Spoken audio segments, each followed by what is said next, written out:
You're on. It is Tuesday, March 3rd, 2026, and we're going to officially call the meeting to order. Teresa, would you like to call roll? Mayor Tiffany Hollis. Here. Ryan Green. Here. Donnie Barnard. Here. Matthew Huggins. Here. Kyle Cook. Here. Jeff Barr. Present. Nicole Shook. Here. And tonight's invocation will be given by Councilman Huggins. If everyone would stand. If we could bow our head in prayer, please. Dear Heavenly Father, Lord, just want to come to you tonight and try to keep this as short as possible. But as we came in this evening, Lord, we felt the rain falling down on us, and I just want to remember all the people in the Middle East and countries surrounding that they wish that the rain was the only thing falling on them. Need to think of all the people in the Middle East, the Iranian people, the Israeli people, the children, the people that just want to live in freedom and peace. Lord, just lift them up tonight. Lord, we are so blessed here in America to live in a mostly peaceful nation, not without our problems, Lord, but it makes the things that we're going to do here in the council session tonight seem very, very trivial to things that are going on in the world. And Lord, I just want to thank you for the guests that we have here at City Council tonight. We're being represented, there's a couple representatives here from Lettuce Works and the Learning Spectrum, and both of these are great assets to our community. And celebrating March as Developmental Disabilities Awareness Month, allow us to recognize that these people work extremely hard, and ask that your blessings are on all of them as well. Lord, just watch over us tonight, be with us, and take us peacefully home tonight. We ask this in Jesus' name. Amen. Amen. And tonight's pledge is going to be led by a couple of students from the Learning Spectrum. If you'd like to come forward.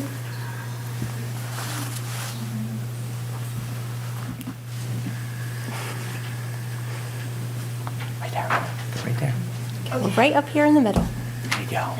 And the flag's right here behind you.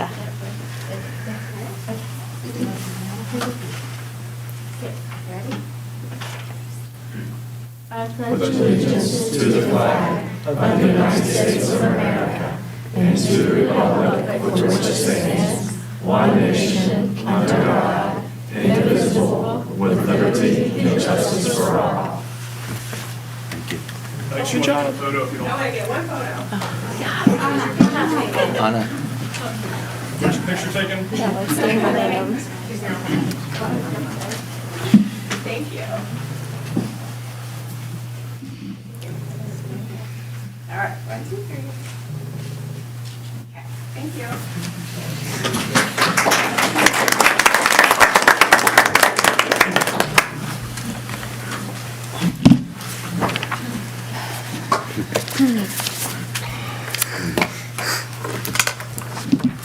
Next on the agenda is the approval of the agenda. Anyone like to make a motion on that? I'll make a motion to approve the agenda. I'll second. Are all in favor of approval? Aye. No one opposed? And we have a proclamation for Developmental Disabilities Awareness Month. I'm just going to read the proclamation as Mr. Huggins had referred to earlier. Whereas every resident of our county has skills and talents that allow...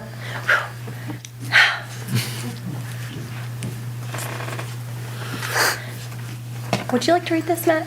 I can. I would love that. If I can get through it. Whereas every resident of our county has skills and talents that allow them to contribute to our community. We are all stronger when we support each other and use our abilities to complement the strengths of those around us.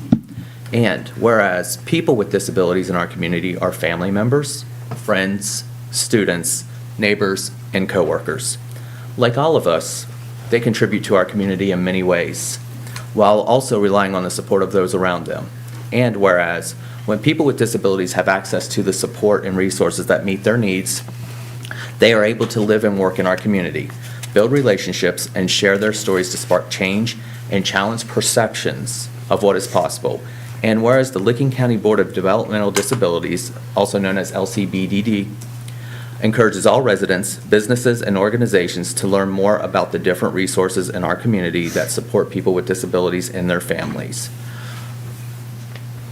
Madam Mayor, I'm going to hand it back to you because you have to read this bottom Okay. part. Thank you. You guys will understand when she starts. Therefore, I, Mayor Tiffany Hollis, on behalf of Johnstown City Council, do hereby proclaim March 2026 as Developmental Disabilities Awareness Month and present this proclamation to the Licking County Board of Developmental Disabilities on behalf of more than 2,700 people they support. During this month, we encourage all residents to reflect on the ways support impacted their lives and the ways we can support others to make connections and thrive in our community. Thank you. Okay, we have Lettuce Works here. Julie, you just want to come up and do your presentation? Oh, yeah, okay, you're going to do it, all right. You want me here? Yes, please, yeah, the microphone's fine. Well, hi, everybody. Thanks for inviting us out, Mayor and City Council. I appreciate it. I'm Doug Sharp, and my wife Julie is right over there. And Julie and I are the co-founders of Lettuce Work, and some of you may remember Julie as Julie Lee if you grew up here in Johnstown. Basically, just a quick question. Show of hands, how many of you know someone with autism, family member, neighbor, friend, somebody? It's very, very common. And 1 out of every 36 children born today will eventually be diagnosed with autism. It's a spectrum disorder. It's typically a combination of issues with communication, social skills, and behaviors. And unfortunately, we're living in communities here in Central Ohio that have really strong school systems and support systems in place for these kids as they move through grade school and high school and so forth. But unfortunately, after high school, some of those support systems fall away. No fault of the schools, it's just how that works. And many of these kids aren't prepared to move on to college or even into employment. So you can imagine if you're a young man or woman with autism and you struggle with communication and behaviors and social skills, how difficult it is just to get through an interview, let alone land a job and hang on to it. So as a result, adults with autism have a 70% unemployment rate nationally. It's one of the worst disabilities in terms of the unemployment rate that there is. So the other way to look at that is 30% employment. But, it's obviously a problem. And having our own son on the spectrum, who's now 25 years old, we started thinking about this a while ago, and we started to see how much of a struggle it is for kids and young men and women after they get out of high school to work and live independently. So we started Lettuce Work, and we've been in business now just over 10 years. Lettuce Work is a social enterprise. We're a nonprofit. We volunteer all of our time. We don't take a thing out of this. We just do it to help these young men and women. And basically, as a social enterprise, we run a business, and then that business is used to support and provide the programming that we provide to these young men and women.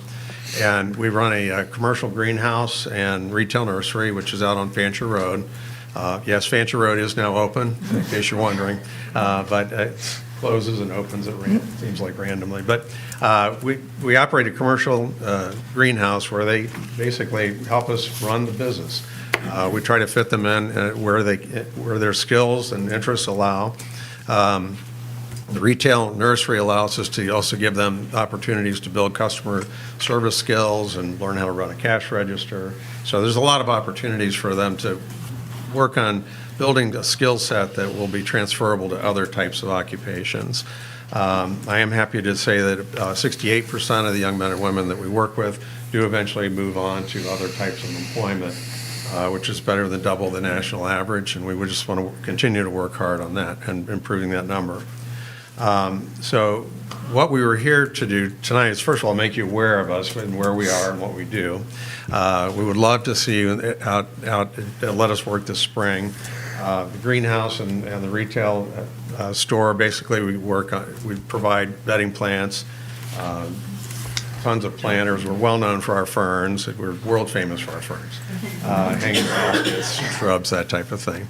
But more importantly, you're supporting the work that we do, because like I said, that's really how the business basically provides the opportunity for them to learn these skills. It also funds everything. About 80% of our revenue comes from the retail nursery. The balance of the operating income comes from donations and grants and so on. So that's how it works. I don't know, Julie, if there was anything that you wanted me to add. Oh, we opened oh, yeah. So for the last 7 years, we started out with hydroponic lettuce, and that's where the name came from, Lettuce Work. We did that for about 5 or 6 years, and we sold a salad blend through Kroger and Giant Eagle.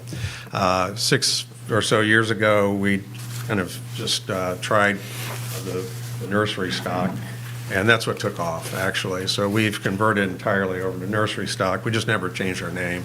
And so we still have people coming in looking for lettuce. Sorry, we don't grow it anymore. But we, for the fall, instead of just growing mums, we opened a U-Pick pumpkin patch this year, built a new picnic pavilion out back, and just got a new hay wagon for hay rides this fall. So we're trying to make it more of a kind of a family environment where you bring your kids out and just enjoy the day and buy a mum while you're there or something. So that, and again, you're supporting a good cause while you do it. So that's basically what we do and how we do it. And I don't know if I have any time left for a question, if anybody has one. How many people did you say you employ? Well, we work mostly with students and young men and women coming in from programs like Okay. Oakstone Academy, Big Walnut, CTEC has a program where they bring in young men and women that are on the spectrum. So that's the majority. So we'll have anywhere from 12 to 20 young men and women on site every day. A portion of those are our employees. A lot of them, though, are in these other programs where we're providing them with that workspace and that experience and coaching.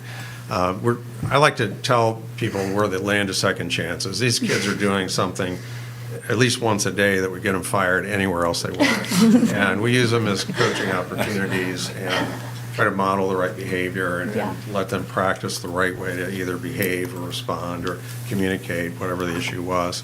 And so other schools are interested in kind of tapping into that environment as well.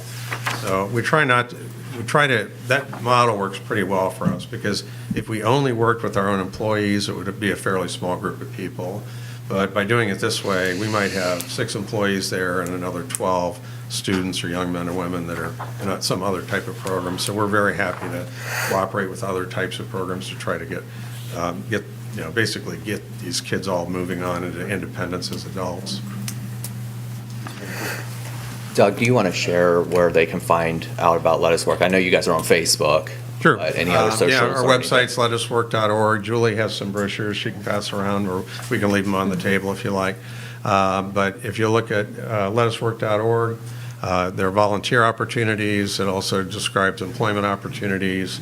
There are forms you can complete online to send those to me, and we can get you either inside the building or at least on a list of people who want to be in there.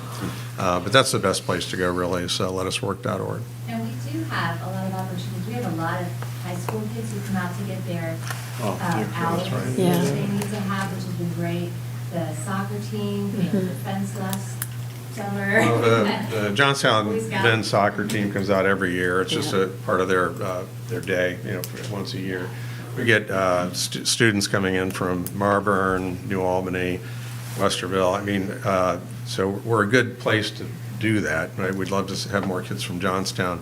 And then we also get a lot of corporate teams that come out for team building days and that kind of thing. And so it's a farm. There's always something that needs to be done. So, and then this time of year in particular is really busy for us because everything has to be planted to be ready for Mother's Day.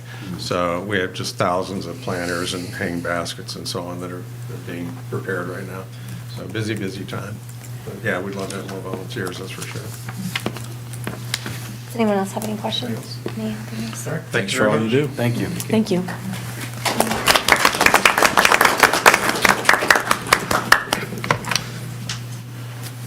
Next, we have the Learning Spectrum School. Give a presentation.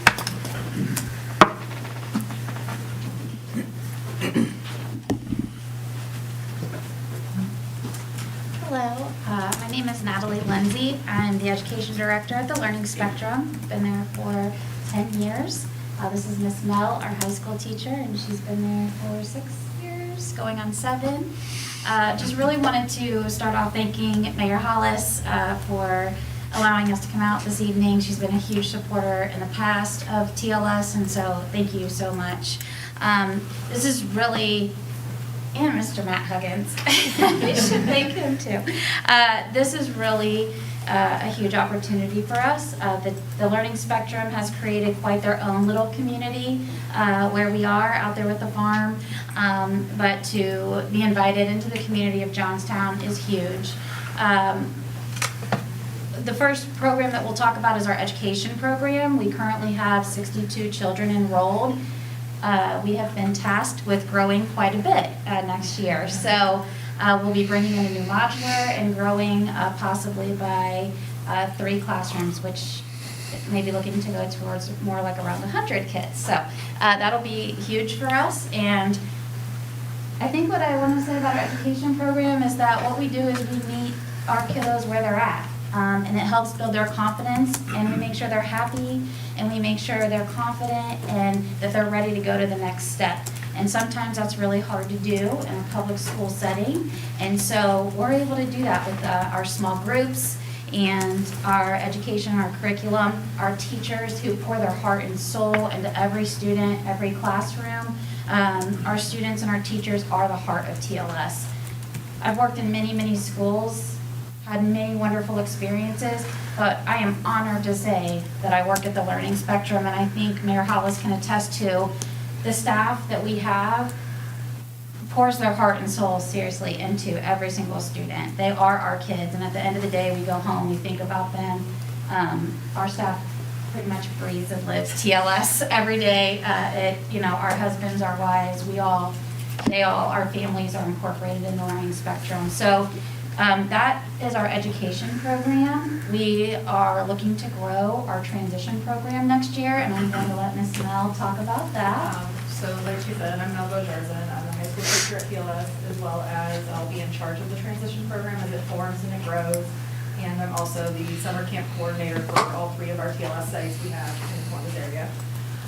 So talking about our transition program, like it was mentioned earlier, we have high unemployment rates with adults with autism. So our transition program kind of preps our students for life after high school. Our students are capable, they want to work, they want to be involved in their communities.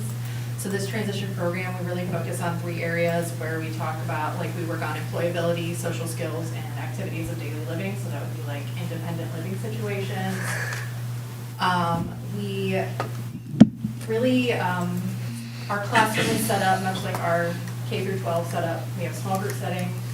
Students will do real world scenarios in a simulated setting repeatedly to work on building their confidence and that competence in those skills that we're practicing. And then while they are doing those repeated scenarios, we're using vocational assessments, kind of like APLs, where we assess the student's strengths and we help guide them on a path where they will be the most successful. The biggest and probably most exciting part of this transition program is the intern cohort. So currently we're working with Learning for Life Farm. One of my students, Huggins, works there 2 hours a week, and she gets job skills where they have 60 garden beds, so the students plant, tend, harvest. We have alpacas that they work with. We have bunnies, we're doing goats, chickens, there's all sorts of stuff that the students work with taking care of, as well as getting job training there as well. Hopefully, as we grow, we partner with local businesses to really, I want to emphasize that not only are you helping these kids gain those employability skills that they need, you're allowing them to be contributing members to the workforce and to the community that they're in. Connection and belonging are huge. Yes. And then the special education population, that's hard to come by sometimes. You don't always get invited to that sleepover. You don't always get that job opportunity. You don't always get that interview. And so that connection piece and that belonging piece, it starts to feel lonely. And so that's one of the things we pride ourselves on. We're a trauma-informed school. We work closely with many districts around many different counties. And we're really hoping to bring that connection piece into this trauma, the trauma and into the transition program, so that they do feel a sense of connection and our students do feel a sense of belonging and know that they're honored and that they are a part of the community, which is why we will be looking to partner with so many of you in the Johnstown community, seeing as that this is our home community. So, yeah, that's a little bit about us and, Say something, that's okay. yep, oh yeah, one more program we have. I'd like just to say like a little bit about our summer camp program. So like, all students kind of like have a summer slide where we kind of like regress a little bit, we gotta play a little bit of catch up. So like with our students, consistency is really important. So like we offer a summer camp that's a month long. So, there's still students with familiar routines, familiar staff, and a familiar place. We do focus on academics, but we do also take them on field trips. We have like inflatables, we have like events that we partake in to really build those social skills that we talked about in a kind of engaging, natural way. I am the coordinator, so like I work with County Board of PD, I work with other funding sources to connect parents that want to attend, but maybe the cost is a barrier, so like I work with them to kind of find a way to have these children attend, as well as, I'll do this if you have to. We also work with school districts, so like if you have a student that has ESY, they can come to attend our summer camp, and it's not just open to TLS students, it's open to students throughout the community. So even if you don't attend Florence Open School, you can come to our summer camp as well. What's the best way for someone to enroll in that? I have a flyer. Okay. It's also on our website under the summer camp Okay. tab. Anyone else have questions? No, thank you. Thank you guys so much. Thank you. Appreciate it.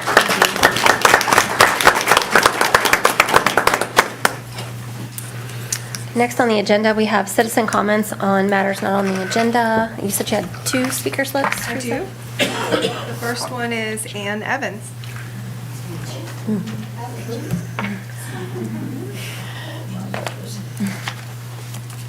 Well, I have to check these things out every once in a while. Give them some advice that they may or may not want.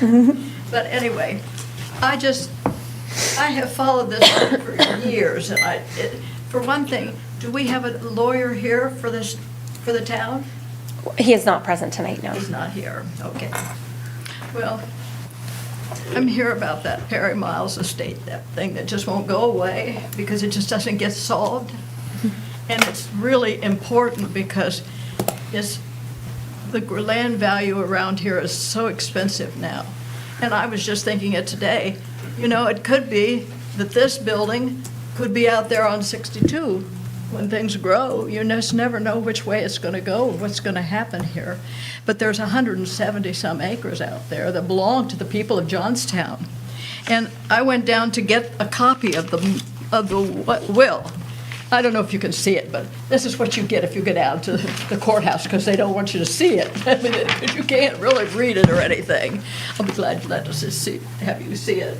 You can just get an idea of it. So anyway, when I have spare time and nothing else to do, I try to get in trouble. So I wrote a thing myself to the court. And I said, with all due respect to the court, perhaps I should have filed a beneficiary of Perry Miles estate as a resident of Liberty Township with the address of the village of Johnstown, with both conditions for the request, and also on behalf of hundreds of unknown beneficiaries in the village of Johnstown and Liberty that don't even know they have a generous gift of money that was given to them. I mean, I think people would just really raise a ruckus if they knew what was going on here. And I'll be honest with you, he was a brigadier general. He's buried at Arlington Cemetery with his wife. But his heart, when you read his will, his heart is in Johnstown. He wanted them to have everything he had, every material thing, and all of his land, his money, everything. And they don't give it, they're not giving it to us. They're just not doing it. And it just irritates me because this has gone on for years. He died in 1960 and did a very stupid thing and left everything for his lawyer, talked him into leaving everything for him for his lifetime. And he'd make it grow and everything. It just fell down. He wanted the house fell down. Oh, thank you. But I would just get so annoyed when I think about it because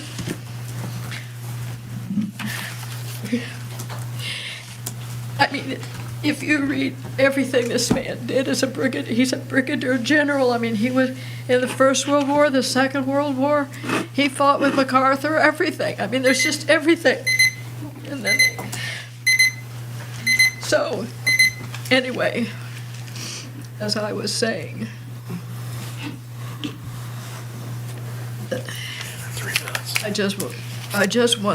I've seen some of his things. I was at this man's house, and he has a huge desk of all these awards. I mean, there's just hundreds of awards, and he had his uniforms cleaned because they had been out, in a house that just fell down around it, and everything was in there. And also the furniture was supposed to go with it. Well, it went to auction. And if you had one if you had silent auction, because I didn't hear a damn thing about it, I would have been there and bought some stuff.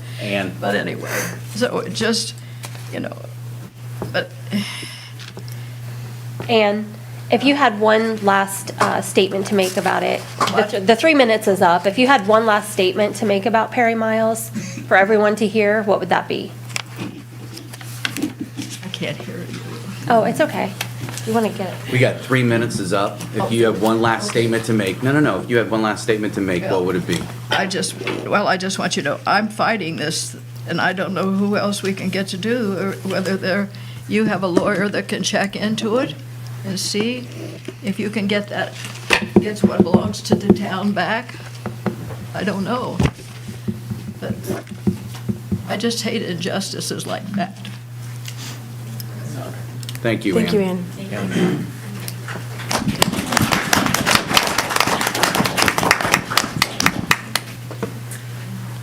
I have a speaker slip from Sam Stewart.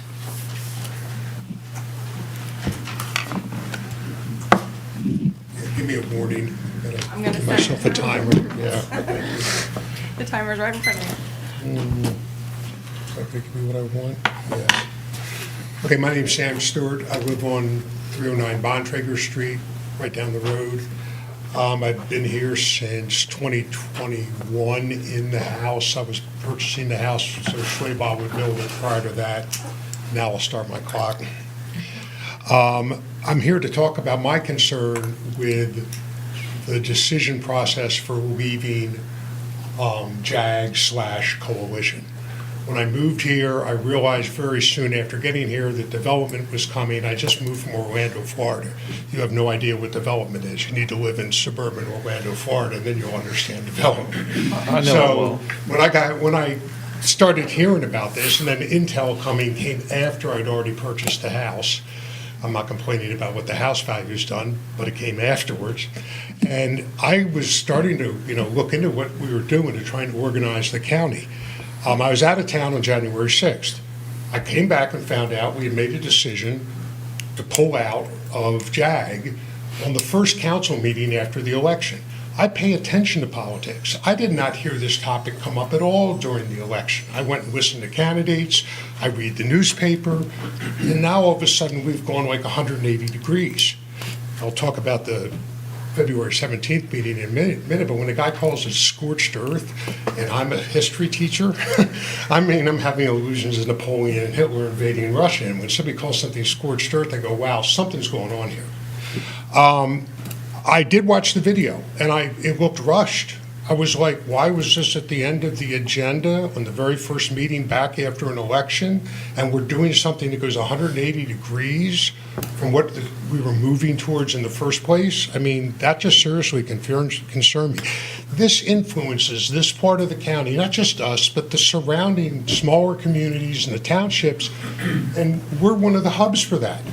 And one of the three hubs, well, I'll even give Alexandria credit for being a hub, was going to pull out of that. And I'm like, well, why are we doing this? And then I came on the 17th and listened to a whole string of people come up and say, why are we doing this? I mean, that started with me from the get-go. I started researching. One of the frustrating things with the research was I tried to get a hold of Kent Mallett, Because when I was here in 2022 during the recall, his columns in the Newark Advocate were excellent. It helped me understand what was going on. It helped me decide how I was going to vote when that came down. And I got a hold of Kent, and Kent, so I'm retired. I said, well, you got to know some people at the Advocate. He goes, we're down to one reporter. Yeah, I know, I'm a history teacher. I've read about the decline of the local press. So they're down to one reporter. I contacted the guy. The guy says, I got a lot on my plate. I can't get everything covered. And I'm like, well, people need stuff covered because they got to understand how and why things are happening. I'm done, so I've cut right to it. Is that 3 or is that? That's 3. Oh, that was 3. I just want to know, we were told on this February 17th meeting that within 30 days we would get an explanation for why this happened. Nobody answered the guy's questions on that night. And it's day 14. I don't want to miss it. Did I miss it? I've been having people get in touch with me. I told them I was going to come here. I said, don't make me look like an idiot and stand up in here and say we haven't heard anything when we actually have. I even got back on Facebook. I got off of Facebook because it was so toxic, but I got back on Facebook because I wanted to keep track of what was going on. When are we going to hear something? How are we going to hear something? Is it only going to come from, I refer to you guys who voted to pull out as the Leave faction. The ones who wanted to stay are the Stay faction. This is like the Johnstown version of Brexit, if you're familiar with what I'm talking about. With Brexit, the guys who voted for Brexit are the Leave faction. The guys who voted to stay in the European Union are the Stay faction. I got friends in England, so we talk about this kind of stuff all the time. But I mean, I'd like to hear both sides of it. What are the arguments for staying? What are the arguments for leaving? We did this on the tax system that we proposed. I voted for the tax system. I get it. I lost. That's democracy. But I sat there and watched it get spelled out so everybody could look at the 2 options and then decide which direction do we need to go. To me, that's representative democracy. To me, this wasn't. I mean, I just came at us like a freight train. So there's my voice for the night. And I just wanted you to hear it. And I honestly, after the last meeting, I don't think I'm alone on this one. Thank you very much for the time to speak. Thank you.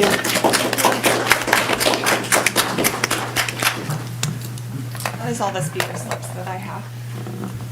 Okay, we're going to move on to action on the minutes. Can we do this as a block? Everyone was here? Yes. Okay. So we have minutes from February 3rd, 2026, February 11th, 2026 special council meeting, and February 17th, 2026. Does anyone like to make a motion? I'll make a motion to approve. I'll second. All in favor? Aye. No one opposed? No changes? And next, we have council committee reports. Design Review Board met on February 24th, 2026. Their next meeting is March 10th, 2026 at 5:30 PM in council chambers. Teresa, do you have any update from that previous meeting? It was a fairly short meeting. They approved 2 demolitions. They were single-family homes. They're in the PD district. They're vacant, so. Next is Planning and Zoning met on February 24th. Their next meeting is also March 10th, 2026 at 6:30 PM in council chambers. Kyle, do you have anything? We just did a first pass on the design review and On the guidelines? on the guidelines, yeah.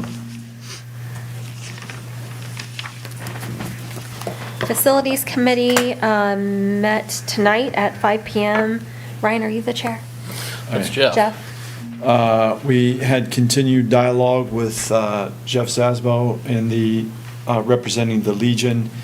We had to get that First Amendment to the lease. We made good progress with it.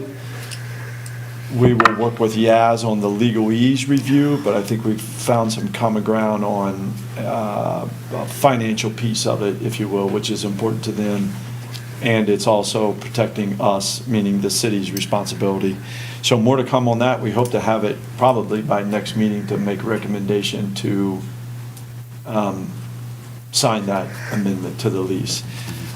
We also talked about the city working with our acting city manager and our consulting manager to enter into professional services agreement with a local commercial realtor to have that queued up.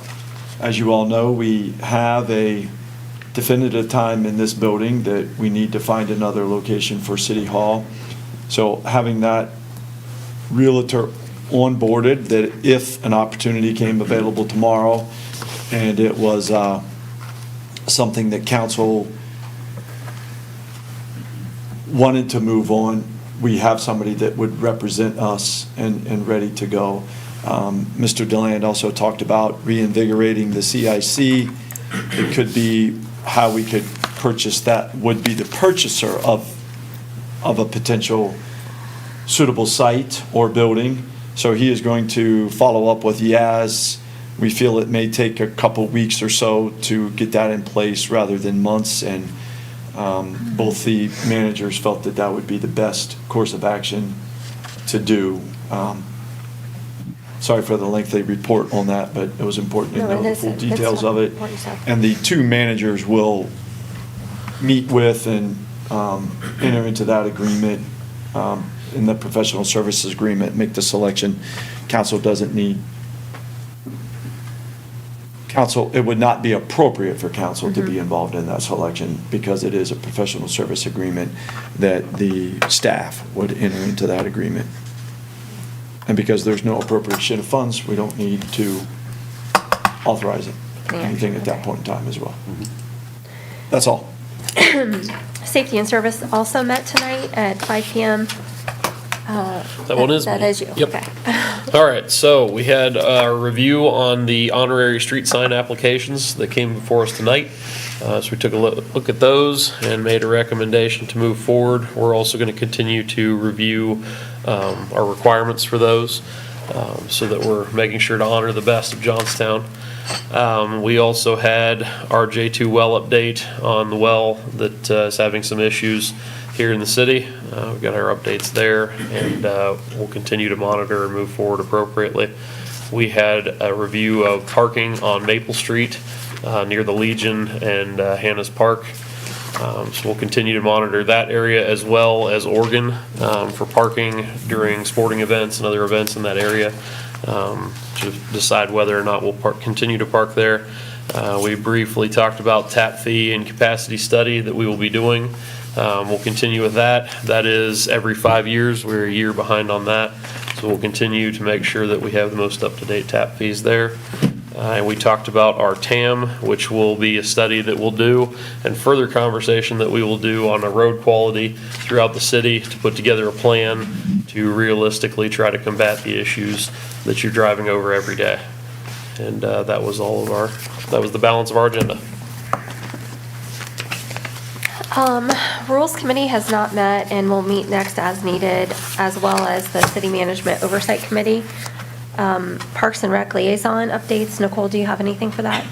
Yeah, they meet on the last Thursday of the month, and they did get a update on the Miles Estate. Thank you, Terry, for bringing that information. Some of them were not familiar with what was going on with the Miles Estate, so she did bring packets for everyone, so thank you again. They talked about a little bit about the fireworks, named a liaison for that committee, or actually that initiative, which is Nick Hubble.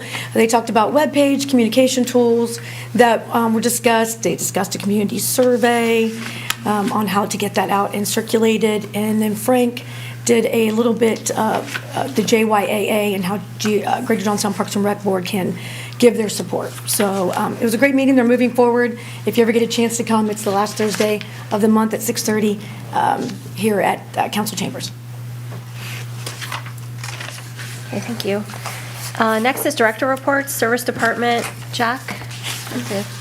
I'll open up with, is there any questions on the water, sewer, or street reports?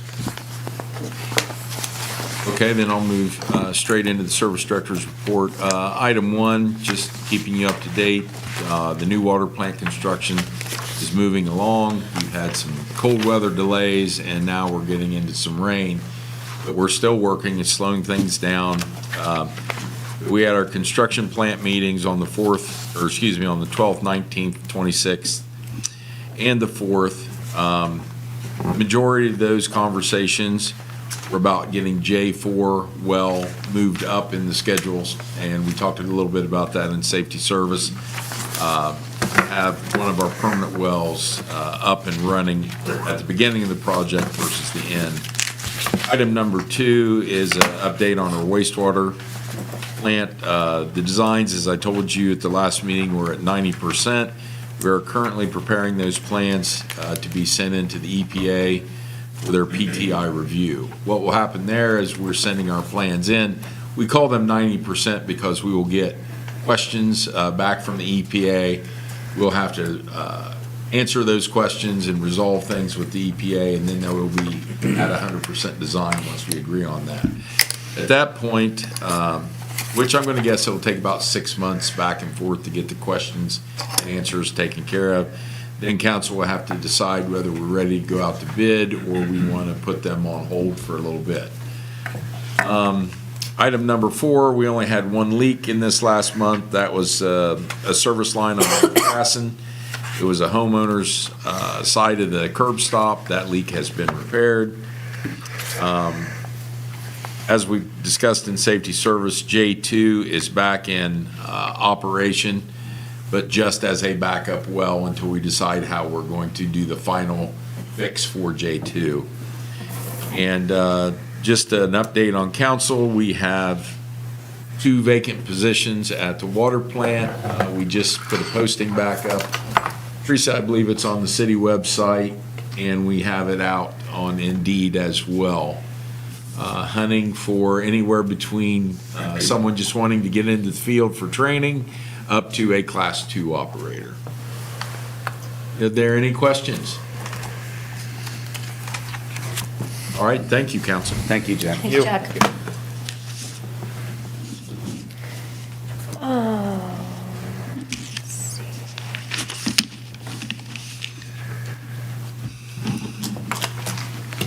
Rusty, did you have anything for tonight? You don't have anything for tonight. Okay, and then there's tabled legislation, there's none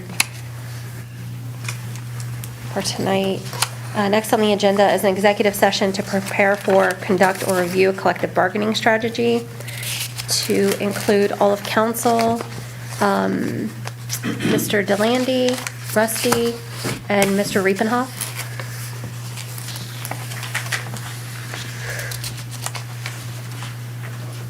Anyone want to make a motion for that? I'll make a motion to enter into executive session to prepare for and conduct or review a collective bargaining strategy with all of council, Chief Smart, David Delandy, and David Rippenhoff. I'll second. Do we want, all right? Never mind. I think we'll go next door. Yeah. Probably. All right, let's do a roll call. Do we think this will take long? No, that's why after we vote, I'll say. Okay, yep. Matthew Huggins, Yes. John Barnard, Yes. Brian Green. Yes. Mayor Hollis, Yes. Kyle Cook. Yes. Jeff Barr. Yes. Nicole Shook. Yes.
Say that again. We are returning from executive session. Next on the agenda is public hearings of legislation. Resolution 2026-15, a resolution to approve collective bargaining agreement between the City of Johnstown and the Ohio Patrolmen's Benevolent Association, full-time police officers. Do I have to read that? Talking over. She'll shut up. Okay. Serve. Serve number 2025, med-09-0990. I'd like to make a motion to pass Resolution 2026-15 as written. I'll second. Jeff Barr, Affirm. Nicole Shook, Yes. Matthew Huggins, Yes. Donnie Barnard, Yes. Ryan Green. Yes. Mayor Hollis. Yes. Kyle Cook. Yes. Next is Resolution 2026-16, a resolution to approve collective bargaining agreement between the City of Johnstown and the Ohio Patrolmen's Benevolent Association, full-time sergeants.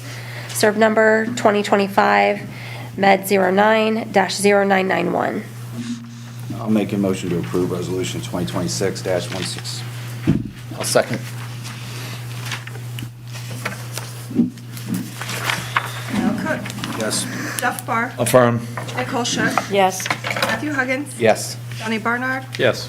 Ryan Green. Yes. Mayor Hollis. Yes. Mayor Hollis, if I may, I'd like to take this opportunity to congratulate the chief and thank him for his leadership in these negotiations with our labor attorney, Mr. Dave Rippenhoff. One special note in this contract is that the entry-level pay for our police officers rose up that would allow the chief to better recruit the talent and skill set needed to protect and serve in the community. So, Chief, thank you for all the hard work on this, and we certainly hope it pays off in the recruitment of officers that we have. So, just wanted to acknowledge his good work. Thank you, Chief. Thank you, appreciate it. We also did it very quickly. I Yes. think it was 3 meetings, which is a lot quicker than I think we've done it in the past. So, yeah, well done. Kudos. Next is Resolution 2026-17, resolution as required by ORC 709.023C, setting forth municipal services that will be provided to 99.4 plus acres of land in Monroe Township, Licking County, Ohio, if annexed to the City of Johnstown, Ohio. Jamie McNally is here from Johnstown Land Company to speak on this.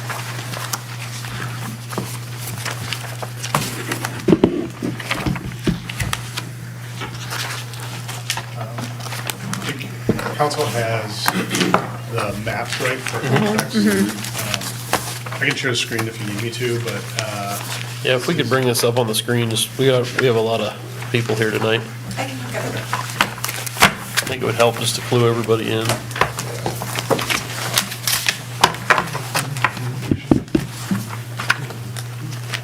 well, I appreciate council listening to this resolution. While Teresa's helping me set this up, I can probably start providing some background.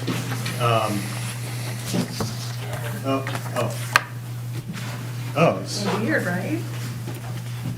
Oh, it went there. Oh. I was like, it's missing. Cool, thanks.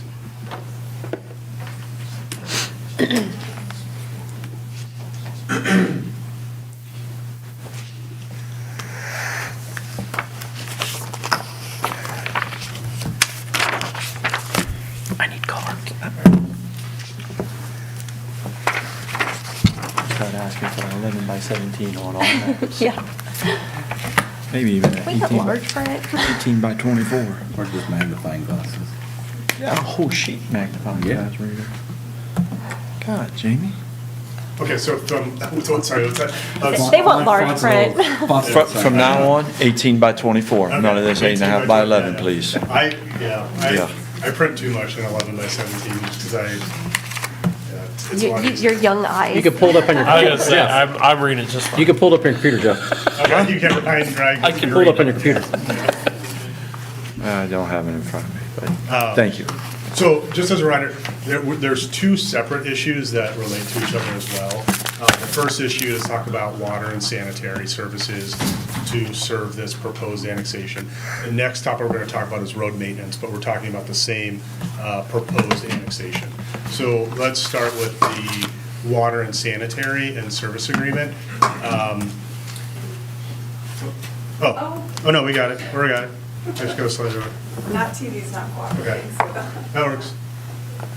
So the area we're talking about is what I started in yellow right here. It is currently in Monroe Township, and there's 99 acres that would be annexed into the city of Johnstown.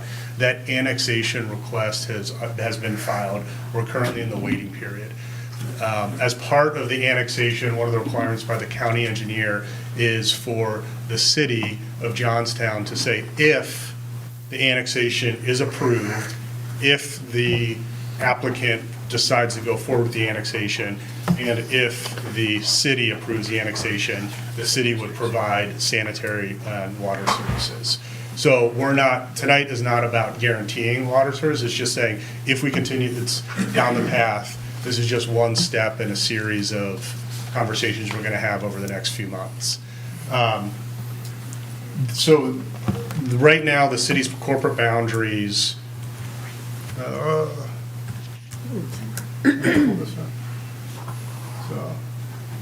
the blue's what Johnstown Land Company 2 owns right now. And if you remember, all of this is included in the plan development.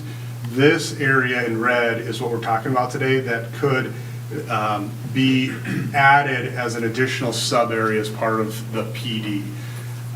In Johnstown, to annex ground and get it rezoned, I believe the threshold is 250 acres for a new plan development. So this 100 acres would become a new sub-area. This would be, it could be sub-area 7 or sub-area 1B or D. It depends on what the proposed use ends up being. But the service agreement would just say, if this annexation does go through, we would bring water and sanitary here. Now, the water and sanitary service that would be brought would likely be brought through the proposed infrastructure development agreement that we're going to continue more conversations about, to where the Johnstown Land Company would be paying for 100% of the costs. And just to clarify, so if it were to be added and a new sub-area, it would fall under the NCA, the current NCA? Yes, absolutely, yes. Is 6 part of this? No.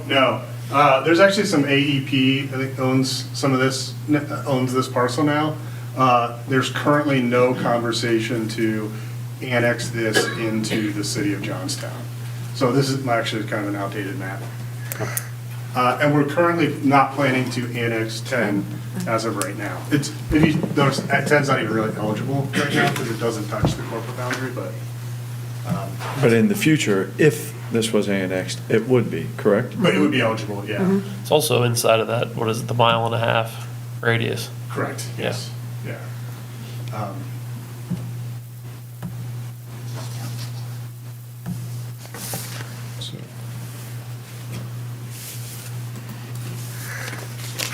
So this is, again, one step in the process and the county engineer's requirement as part of, as they continue along the annexation approval process by the county, they need to know that the city is willing to service it.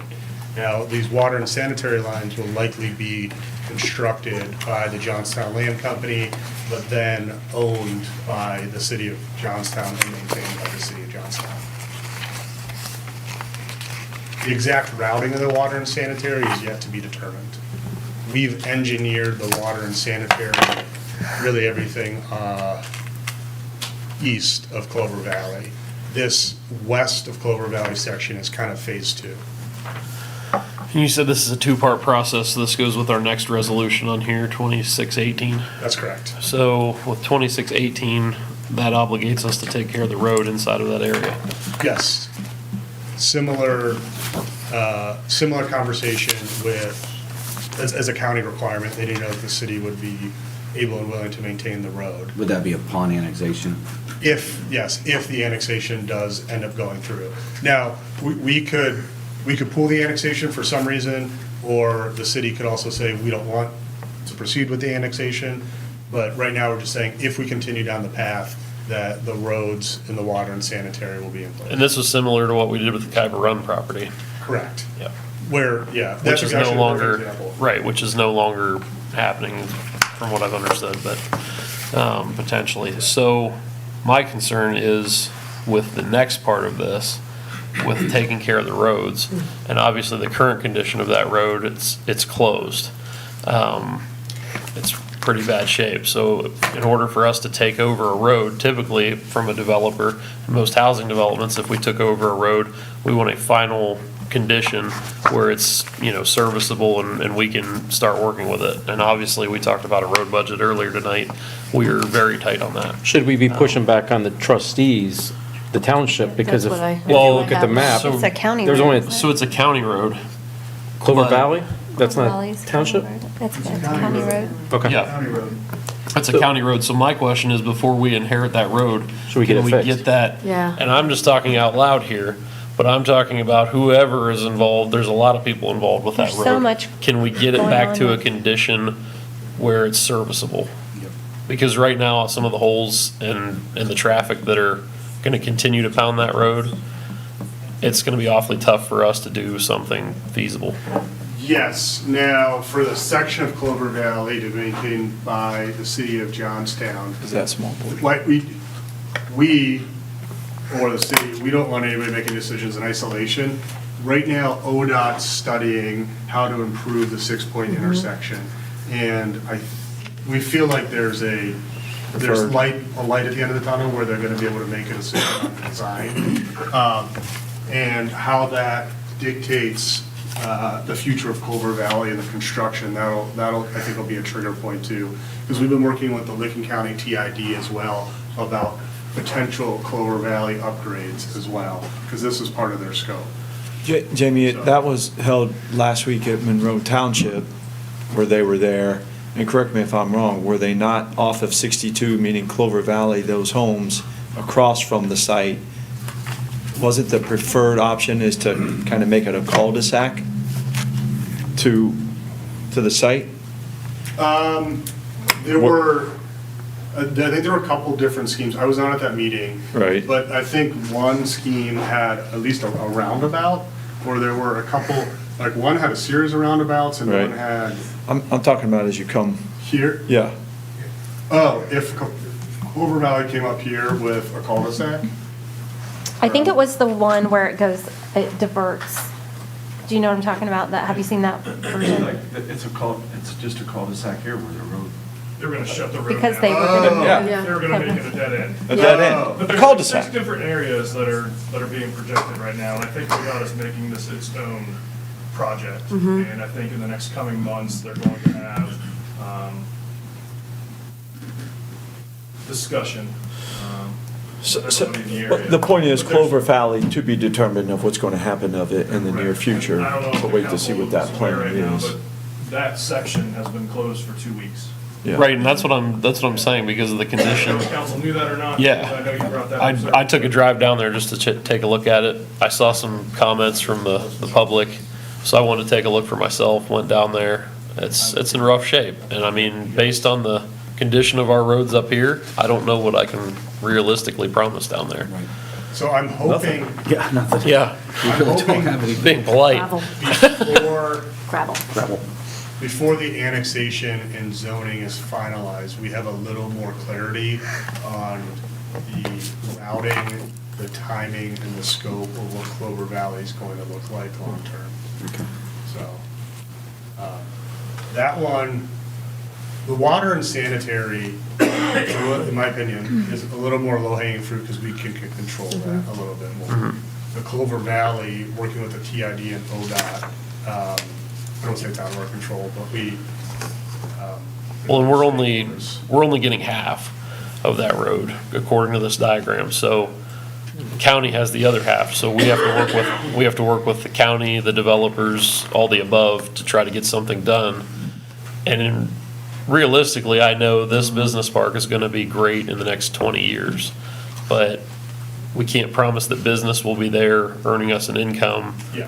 for the next 5 to 10. In order to take care of. In order to have money coming in to offset Right. those roads. So that's my concern, is who takes care of the roads until the businesses round out that business district because that road's gonna get pounded on by dump trucks and things like that for years to come. So that's my only concern is, where does that come from? That's a good point. We can potentially address it in a development agreement with an end user when we have one lined up. Okay, that's true. Yeah. You mean for that parcel? Yeah. That you're right. So basically, it would just be a pre-development. And I know it's a lot Yeah, to I mean, talk that's about, not like, a there's a bad lot of irons in that fire and things to mitigate and. But we would more than likely have responsibility up until that end user was in place. Right. So we'd still. For be half of that suffering road. the same problem, you know? That's true. And let's say we make that road immaculate, but the county does not make the other side immaculate, it's still a rough road. And then their process runs down to ours, so. Not to put you on the spot, because you're answering for entities that you may not have worked with yet, but that's where we're at realistically. So really, you're saying you can't really do anything until ODOT decides what they're gonna do? Kinda. I mean, yeah, I think, but I feel like we're getting to a tipping point. Okay. I don't want to speak for Sure.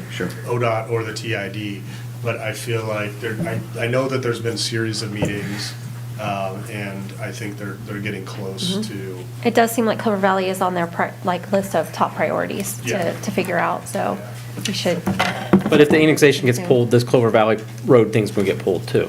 That's correct. Correct. So we're not binding ourselves to anything today if the annexation doesn't go through. So we've got more time to figure this out. That's correct. I'm not an attorney. I think these two steps tonight are basically satisfying the county's requirements for their To move forward. approval, to move forward to the next step in the annexation process. So, I think the stakeholder meeting is supposed to occur sometime this spring, to where, Yeah. Ms. Mayor, if you remember going to the one in New Albany specifically about New Albany to Johnstown, Mhm. they're doing one specifically for this intersection, it's gonna be coming here soon. And we would be invited to that as well. Yeah, and it's Because very there's everything informative. From traffic lights, multiple traffic lights, or Mhm. multiple roundabouts, so. Yeah, I agree. And just to clarify, the resolutions we're voting on tonight do not annex this property in. This is not actually making an action. that is correct.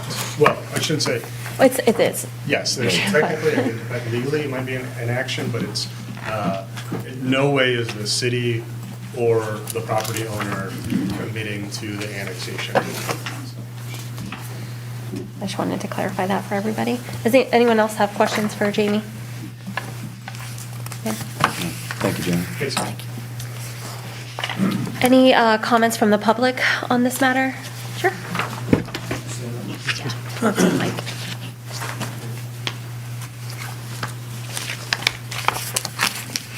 My name's Phil Baker. I live at 12428 Johnstown, Utica Road. I live directly across from this right here. We've been to multiple meetings with the state in New Albany, their presentations. They have a bunch of really awesome drawings.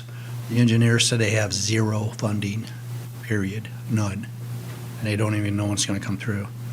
They told us, when he had this little picture up, that they were going to relocate Clover Valley along the edge of his property, cross the road and run beside, parallel to my property. And that was in February. Lately, they said that they're gonna, and that had the most votes at that time. Now, they're gonna move it east of Clover Valley and run it through the property beside Kroger. That's what they're looking at. That's what the engineer told us. But he said that their goal was to have all the roads done by 2032. So, and that was straight from the engineer that was working on the project. Okay. So, my only question for you, you have a blackout of that property, residential, that's in your area. Has there been negotiations to buy that from him? He doesn't want to sell? I'm not, make sure we're looking at the same thing. Right on 62. The 15 now. owned by Park, Where's it 14? it's 2.98 acres. Yeah. Yeah, right on 62. Was the question? Have they made an offer to them? Oh, okay. No, we are not in contract to acquire that. That's why we need two podiums. Probably, yeah. Now, if they're interested. This is a lot. I don't think recently. I can check with our acquisitions team, but I know, I think that at one point, there was correspondence, but. Yeah. Anyone else have comment on this matter? Hearing none, what is the will of council?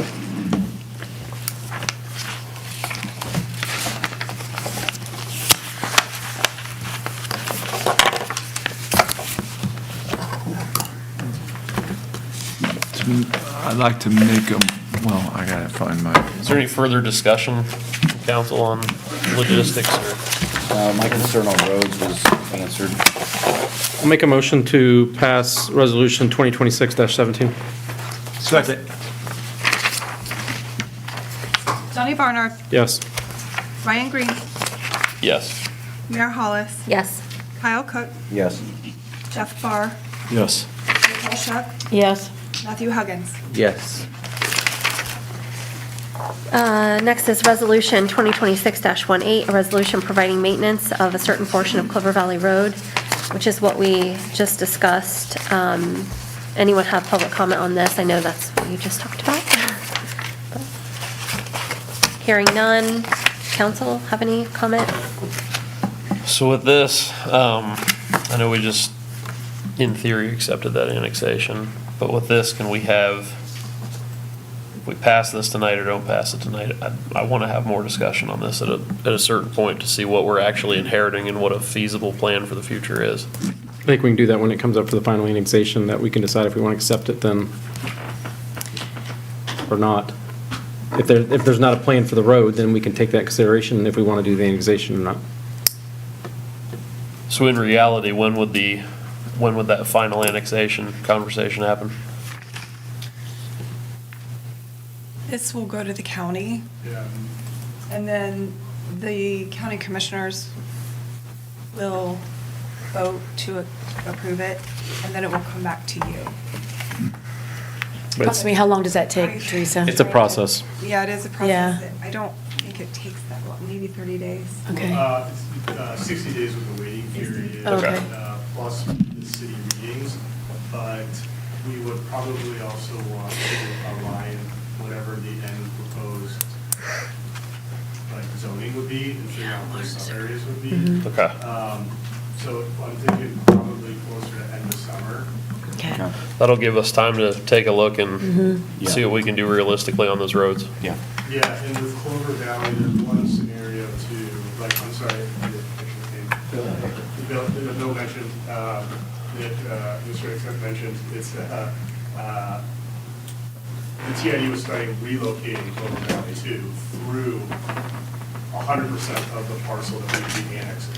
Okay. So that entire new road will be built not by the city of Johnstown, on our property, which would then be deeded to the city to own and maintain. Okay. But that's, we have a lot of steps before we get to that conversation, I think. I was told that new road would be 240 foot wide. It's 5 lanes. It's 5 lane road. 5 lanes. Uh-huh. Well, that was on the, it was That's on. pretty typical of everything else that's happened in that area. So it makes sense. Yeah, we also have to find out if they would build all 5 lane roads at once, or if they would just get the right of way for future. Wider than Hamilton Road. Yeah, it is. Okay. It's like, I know it was. It will go, they had to go behind right back road. What is the will of council for Resolution 2026-18? Make a motion that we pass Resolution 2026-18. I'll second. Johnny Barnard, Yes. Ryan Green, Yes. Mayor Hollis, Yes. Kyle Cook, Yes. Jeff Barr, Yes. Nicole Shuck, Yes. Matthew Huggins. Yes. And Resolution 2026-19, a resolution authorizing the city manager to execute a lease amendment with the American Legion Post 254. I know we talked about this earlier. Do we need to make a motion to table this? Yes. Yes, this was Okay. tabled in committee Okay. earlier. So do we need to table it here then too? I'll make a motion to table. I'll second that. All right. Kyle Cook. Yes. Jeff Clark. Yes. Nicole Shook. Yes. Matthew Huggins. Yes. Donnie Barnard. Yes. Ryan Green. Yes. Mayor Hollis. Yes. Okay, next we have Resolution 2026-20, a resolution to approve a contract with Management Advisory Group LLC for interim city manager services. This resolution is amended from the published agenda packet, as legal is still revising the contract language. So just to note that that is will be updated as soon as we have that updated from legal. Is there any comment from the public on this resolution? Hearing none, does council have any comment or questions? I do. Mr. Delandy, this service is going to cost for 16 weeks about $96,000. Are we going to need to? Initially, we won't be appropriating, but we'll be monitoring it based on the fund, or not fund, general fund, which has the administration salary. So this is going to come out of the administration salary. So Well, depending on the timing of when we actually hire the position full-time, and then it'll be, or probably appropriation or ordinance to appropriate additional funds Mhm. for full-time, and also making sure that we have enough in the professional services.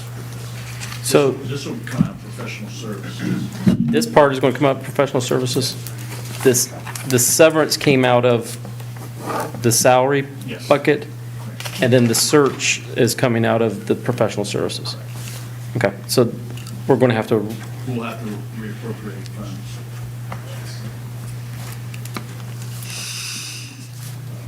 Does anyone else have any questions or comments? I do.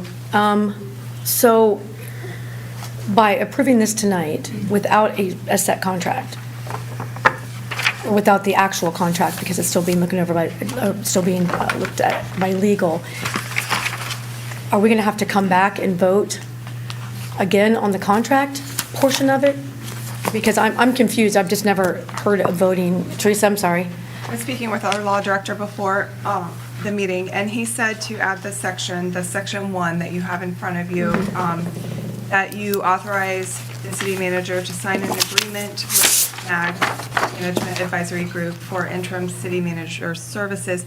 And he said, make it contingent, subject to legal counsel review, approval, and consent from council.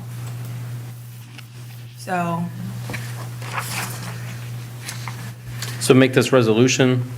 If the resolution, he said he, detached the agreement, because that's what he's still looking through, but I have a copy of his red lines, and he thought that if you didn't reference the attachment, the agreement, but that you authorized signing an agreement for the services, subject to legal counsel review and approval, and consent from council. So we're conditionally approving this essentially, basically. That's why based on legal review. Yes. That's why he struck section 2 out. Yes. So we're not actually approving the actual contract in itself.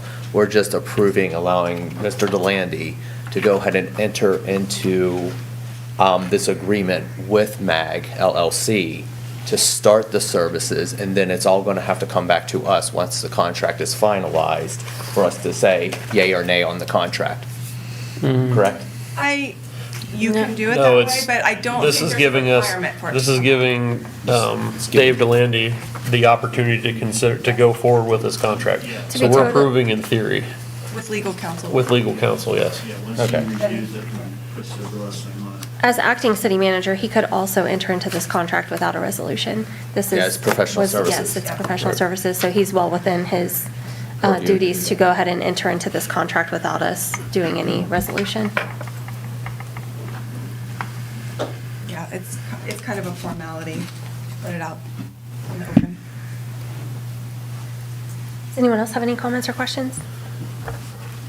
And what is the desire of council? I'd like to make a motion to pass 2026-20 with Section 2 struck, as we were provided with this evening. I'll second. Do we need to state that anything with legal counsel in the motion?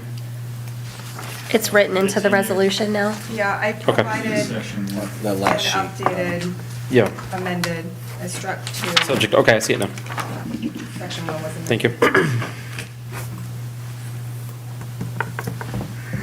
I heard it first by Mr. Huggins, who was, do we have? Ryan. Ryan, thank you.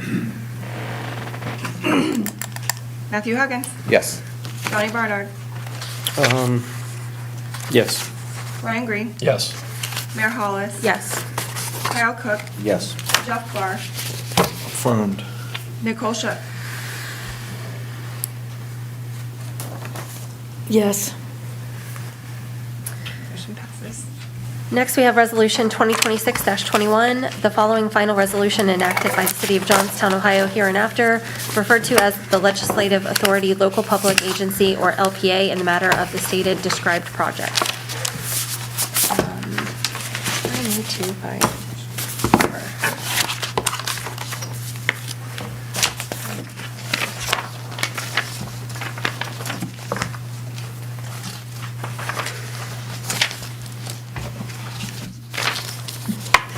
Does anyone have anything on this one?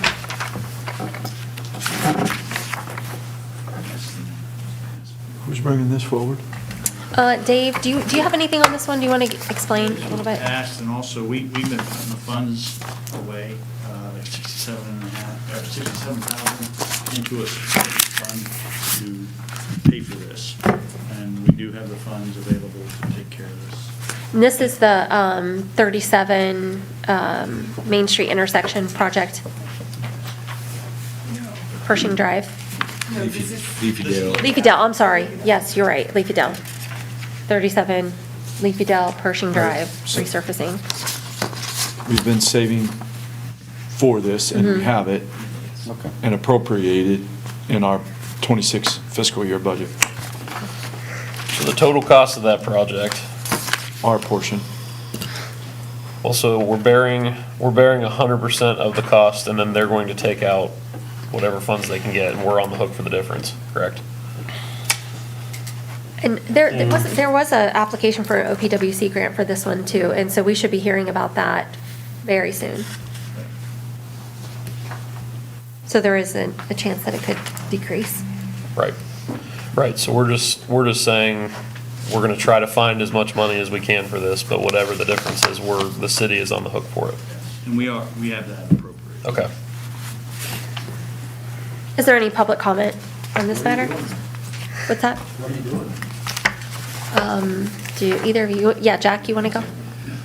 That section right there, we are putting a light in to be able to get in and out of Leafy Dale, which will actually aid when the kids are going to school and trying to get out of school. We have quite a traffic jam right there. We're also, as you're heading, we'll call it northbound, out of town, we're going to add a right turn lane to get in to allow straight through traffic to continue. Then with the Ohio Public Works portion, if I have this correctly, I wasn't deeply involved in that section, but we're going to do some additional paving on Pershing, which is right across from Leafy Dale, and then try to do some sidewalk work in that area as well.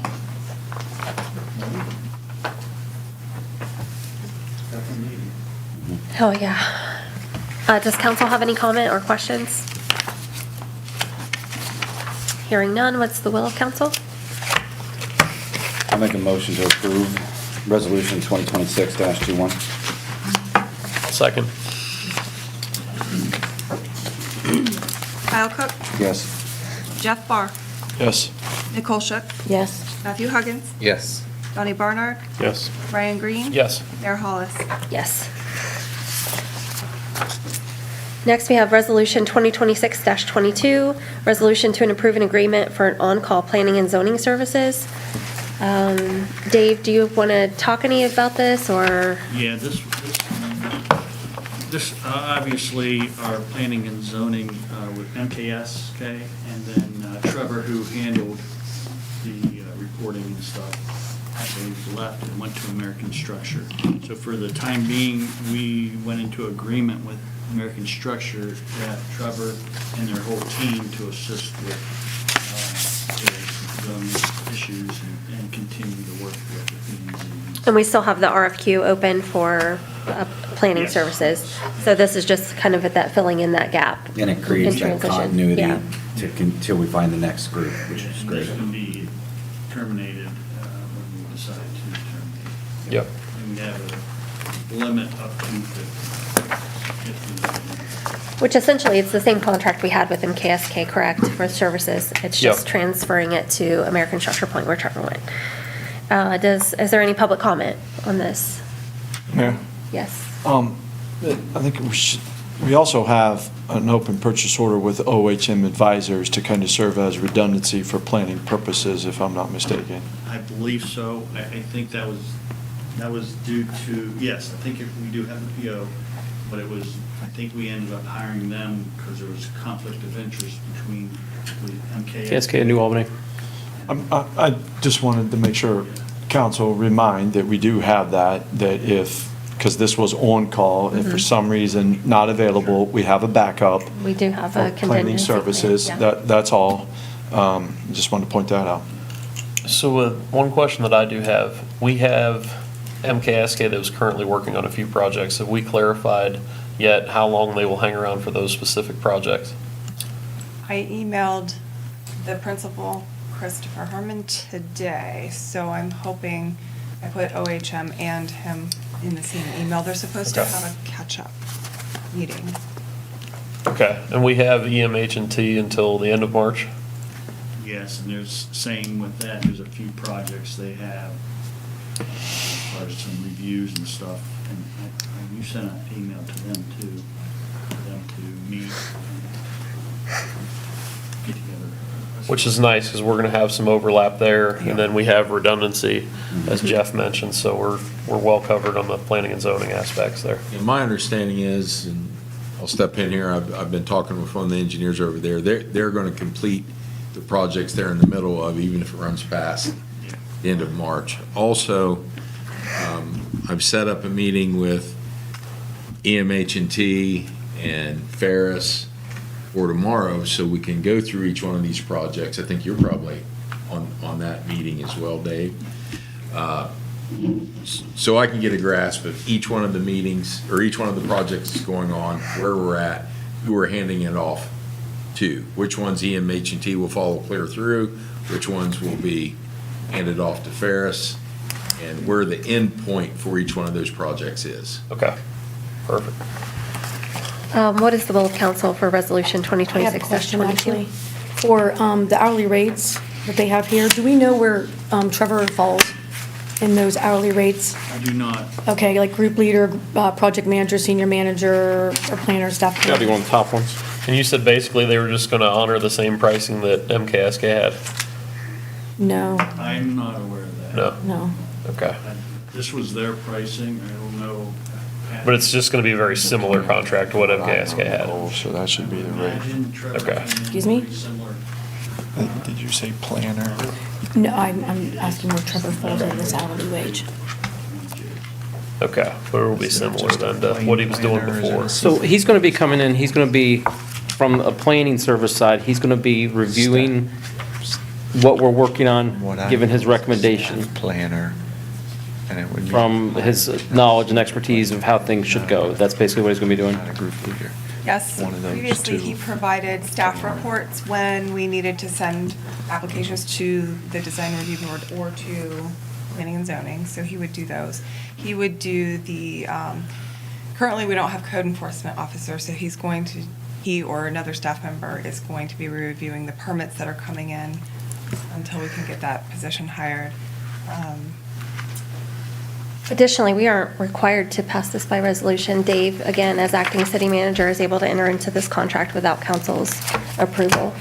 I just want to make sure that that if he's providing these services, we're spending this much money, that when he does staff reports and stuff, that we give it a high credence, or is that the right word, credence? Credence. Yep. Of what he's doing, because he is the expert, so.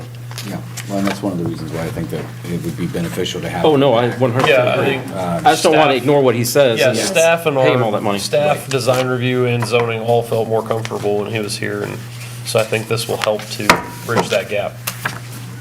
Perfect. Try this again.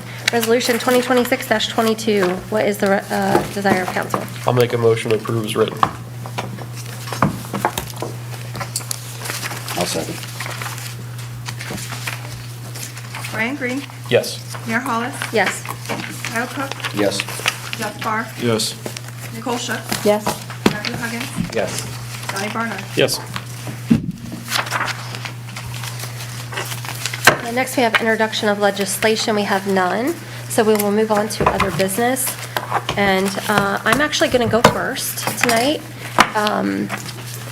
with one piece. Jeff, would you like to step up to the mic? I would like to introduce our new interim city manager, Jeff Sheridan from West Milton.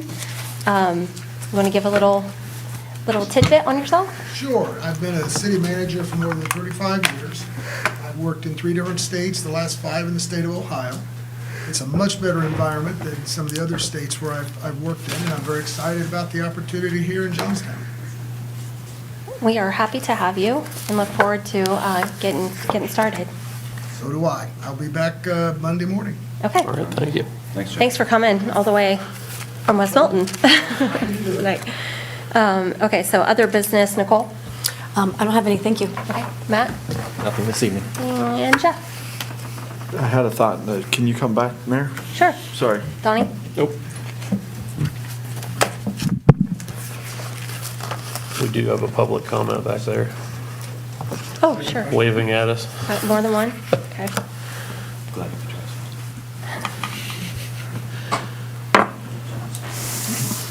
Thank you.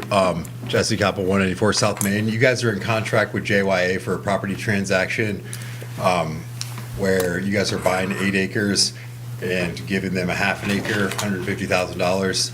And I wanted to have official approval on who has signing authority to sign on the transaction, because we're getting close to closing, working with the township and the county on the property split, but I want to make sure you guys we have that sorted out tonight. So if you guys could approve somebody to have signing authority for property transactions. That would be the city That would manager. make things nice and clean for me. Yeah, so I think it would be Dave currently. If it's already taken care of, I just wanted to double check while I was here. Okay. He would be the legal, even with the interim in. I don't think the Yeah, interim it'd can still sign be- that. yeah, I think Dave it'd be- Delandy will Dave still be Delandy would the- have to sign. All right, thank you guys. Did you have something else? I was going to ask how big of a village or city did this West Milton is over 5,000 that hasn't been reclassified by the state. I've worked in much larger communities, 1 or 2 smaller. But West Milton is growing, and that makes a difference. It had grown for over 40 years. And so it's a great place. I like the shop there. I'm sure they appreciate your shopping.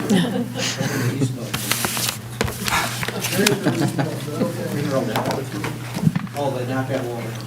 They did indeed. It's on the other side of the river. Kyle, did you have anything? Brian? Nope. Okay, back to me. Earlier this week, I did receive an email from Mr. Bernard, and I wanted to address some of the topics that were included in that email. One was all correspondence from Sean Stannert on work he did before he left and what was left on his task list. And I did send an email to all of council earlier this evening with the original task list and also correspondence from Mr. Stannert at the end of the week that he worked with Dave Delandy and I. And he did outline all of the work he completed and what was left to still be done. The next item that was requested was correspondence with Licking Regional about partnering opportunities. We did receive an email earlier actually it might have been in January, from Licking Regional. That email was forwarded to our legal team and sent back to us to go to committee. It was forwarded to Safety and Service, put on the agenda, and I can't exactly tell you the date of that agenda. However, the meeting ran over and we never got to that topic on that agenda, so it will be revisited on a future Can we all get a agenda. copy of that? I can ask Yas to send that to everyone. The proposed agreement and correspondence from Township noted on January legal invoice, and I'll just go into the next one too. The proposed annexation agreement with Township noted on January legal invoice. That also was forwarded to legal and is still being reviewed. I have not received anything back. I think once Yas, due to the nature of the topic and the ongoing lawsuit, there is nothing to discuss until we get a recommendation back from our legal team. Can we get copies of those, please? I can ask Yas that also. Okay. That is all I had. Does anyone have any questions? Can I have my time back on? Yes, absolutely. Comments? I would like to recommend the council that we have some cadence of a workshop. Many of the items that were on agenda tonight, it's a public meeting, we're all still there, but it's a little more free flowing of conversations, getting updates from Jamie, et cetera, where we can ask questions, get a little more detail, because our city council meetings are supposed to be to legislate and appropriate. And we spend a lot of time in discussion, et cetera. These meetings would still be on YouTube, they're public, anybody can attend. But that's what the workshop is for, so that when we come here, we're not asking questions of what's on legislation, some of the items we talked about tonight, and other business from the council members. We can talk about those things. So I think it'd be a good use of our time. Maybe not, and it also allows us to prioritize what we want to cover in that workshop, so we have an agenda, because we may not be able to get to everything. But so I'd like to suggest that we start, it would be in addition to, it's not a council meeting, it's just a workshop.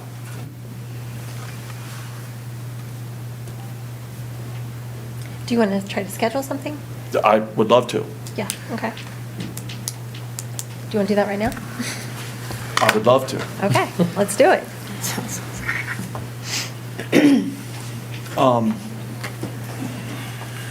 Our Tuesday Tuesdays don't work. evenings- They don't work because of zoning.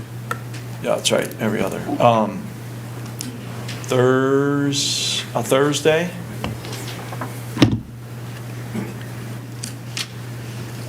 Thursdays work. Okay with me, yeah. Thursday, like on the off week, same week? Off weeks. And I think I'm just proposing, initially to get one set, Mhm. see how it goes. Maybe only one a month is needed, maybe one every 2 months, or as needed, depending on what's coming up. That way, when we get in here, it will shorten this meeting. Yeah, very much so. And Can we have an agenda before we? yeah, there would still be an agenda. It's still an open, it's still a Yeah, public still- open meeting. so- No, that we know what we're going to be discussing. when we Right, get in there, so we can- right, and it could just be about the road we just talked about with Clover Valley, and we're only talking about that because we know it's going to be a lengthy discussion, and we're going to invite people like Mr. McNally to come out and I think it have, would be beneficial as we're going through, with Mr. Sheridan as the interim Yeah. and Dave as the acting sitting, to Right. keep everybody on the same page, it would be Right. beneficial. yeah, Nicole had a question about what salary, or what we're paying Trevor with MKSK. All that stuff kind of gets flushed out, and it also gives, so we had the resolution with MKSK, if we had this workshop, say, a month ago, that whomever from administration could pick up the phone, yeah, what are we getting charged at? Senior planner, project manager, what? We have that all information, so that, again, it just, things are already answered that are on our legislation to pass. So next Thursday is the 12th. Does that work for everyone? The 12th. There is a meeting in this room, an NCA meeting at 4 PM on the 12th. That's for the NCA board? Mhm. Okay. Do we want to look at March 26th, though it gives enough time to? Parks. Parks and Rec meet that night. Yeah, Parks and What Rec. time? I mean, we could do the 12th if it's after the other meeting. How long do those last? I don't have any idea. What about the 19th? Dave, you have Yeah, I just have a The 19th. suggestion. I'm listening. Committee of the whole, you could run it on one of the same Tuesdays as council, and then combine all the other committees, and they're gonna be shortened on the other Tuesday. So you'll have committee of the whole once a month, and then all the finance, safety, and stuff will be on the other Tuesday in a shortened version. So then. That would save the city $7,200 a year, because we'd have one less meeting a month. Because we handle facilities and safety and service just fine with that. If we did that, that's tight to get all the committees. If you start them at 4. You'd have to start them at 4. You'd have to. Some may not be able to make it. You'd have to start your committees pretty, like, you'd have to start them at 4 to get through all of them. Well, As long as I know It would also save our staff from having to come a whole other night a week. Yeah, and if the savings is, that is genius. Because listen, today was a heavy agenda. We We're got not through always it. going to have that.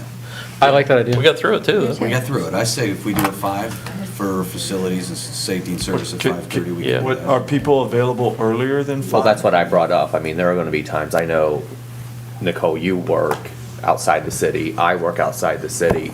Not all of us can get here Oh, at 4, 4:30 on a weekday. summertime, my schedule's gonna be messed No, up too. I'm just asking. It just is. Yeah, I'm just. If we know in if, Yeah. We could have this discussion and work 5 for safety. and Good. service. That'd be Can do great. that. All right. So, We combine do we want to try to Tuesday, add do finance? Do we want to try to do it on the 17th? Yeah, the committee of the whole on something. Well, we'll do finance because we just have finance on the 17th because the other two just happened. So if we do finance and a workshop, Committee of the whole. Oh, yeah, just see how it goes. yeah. I won't be able to make it, so. Well, finance is we do finance at 4 and then the committee, yeah.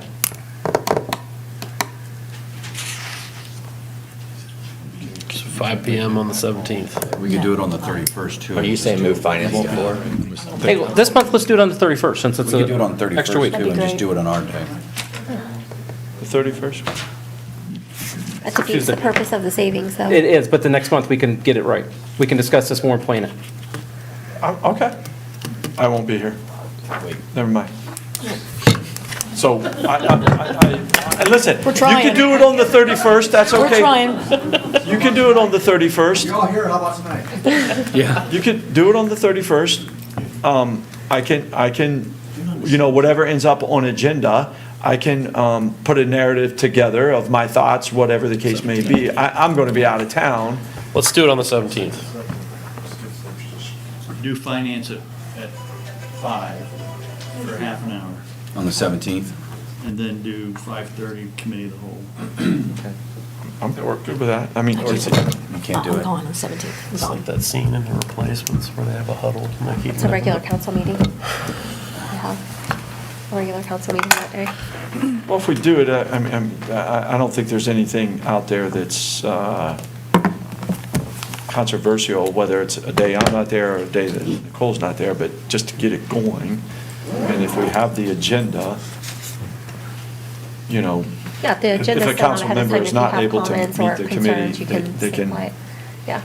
weigh in through the city, through Mr. Deland of, please share my thoughts on this, ABC, XYZ, whatever it is.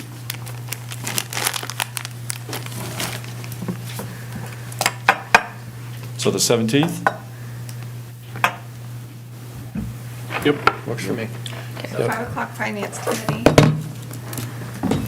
And what time? 5:30. Committee of the whole where? 5:30. All of the? Yep. Do you want to go earlier on the finance committee meeting that night? I don't think we'll have much for finance. Won't have much? Although I do have one thing. What? Our audit for 22 and 23 is finalized Friday. Nice. Nice. We'll have information. Okay, so we can just go over it, scan it. So it'll be light, we don't need to go at like 4:45. As long as I know in advance, I can adjust schedule. Okay. Thank you. I think it'll be productive and helpful. That's a good idea. We need a motion to adjourn. Did you just motion it? I think I did. I'll second. All in favor? Aye. Opposed, I suppose. Big guy needs his beauty rest.